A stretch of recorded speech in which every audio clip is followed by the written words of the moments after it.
ఒక్క అవకాశం అని చెప్పి నిత్యావసర వస్తువుల ధరలు ఎంత పెరిగాయండి? ఆకాశానికి అందినట్టు పెరిగాయి. పప్పులు కానీ, నూనె కానీ, బియ్యం కానీ అన్నీ కూడా పెరిగాయి. ఏమ్మా, ఒక్క అవకాశం అని చెప్పి కరెంటు ఛార్జీలు పెంచారు 9 పర్యాలు. అంతకుముందు ఎంత కట్టేవారు? 100 రూపాయలు కడితే ఇప్పుడు 500 కడుతున్నారు. అప్పుడు 200 కడితే ఇప్పుడు 1000 రూపాయలు కడుతున్నారు. మీరు 1000 రూపాయలు కట్టారు కాబట్టి మీరు ధనవంతులని మీ రేషన్ కార్డులు తీసేశారు. ఏమ్మా, చాలా మంది పెన్షన్లు తీశారు, ఇల్లు ఇచ్చే కార్యక్రమం చేయలేదు. ఈ రోజు ఈ ప్రభుత్వం చేసేది రెండు విషయాలు. ఒకటి కక్ష సాధింపు, రెండవది దోపిడీ.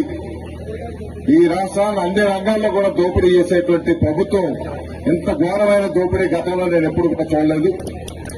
ఇసుకలో దోపిడీ, గ్రామంలో దోపిడీ, మైన్స్ లో దోపిడీ, ఆఖరికి వైన్లో కూడా దోపిడీ.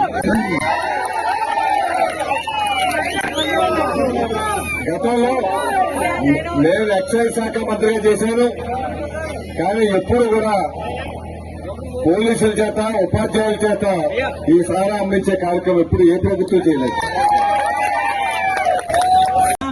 ఈ పథకాలన్నీ సక్రమంగా మీకు చేరడానికి, ఈ మేనిఫెస్టోలో ఉన్నటువంటి ప్రతి పథకం మీకు చేరడానికి ఒక మునగాడు ఉన్నాడు. ఆ మునగాడు పవన్ కళ్యాణ్ సక్రమంగా మీ అందరికీ ఆ పథకాలన్నీ సక్రమంగా 5 సంవత్సరాలు చేరేలాగా ఒక వీరుడులాగా ఆ మేనిఫెస్టోకి అండగా ఉంటాడు. మీరు 100% నమ్మాలి, నమ్మి తీరాలి. ఎందుకోసం అంటే కొత్త వాళ్ళు అసెంబ్లీకి వెళ్తే కొత్త కాలు ఇస్తారు. ఇంతకాలం మీరు చూస్తే వాళ్ళు చూశారు, వీళ్ళు చూశారు. కొత్తగా పంపిద్దాం, ఏమైంది? బాగా ఆలోచించండి.